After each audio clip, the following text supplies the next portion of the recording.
V 32. krogu prve lige Telemax so naši pubeci predzadnjič pred praznimi tribunami gostili ekipo Rogaške in gladko zmagali s 3-0. Tu so najzanimivejši trenutki tega obračuna.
Definitivno to, da smo osvojili 3 točke, da smo bili mirni po prvem polčasu, kljub temu, da je bil rezultat 0-0.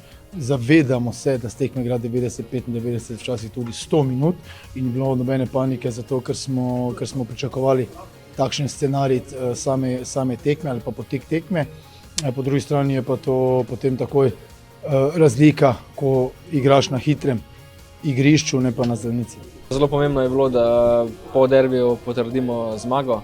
Vedeli smo, da bo zelo težko. Rogaška je ena izmed najboljših ekip v spomladanskem delu. Tako da vstop v tekmo nekako pričakovano, trden dvoboj. Nekako smo mogoče padali pod njihov vpliv in sodnikov. Ja, tako da nismo nekako mogli razviti svoje igre. Nekako drug polčas smo zelo dobro štartali, nekako prevzeli pobudo, ustvarili se neke šanse, hitro zabili, potem bo se mi zdi vse lažje. Gremo Maribor!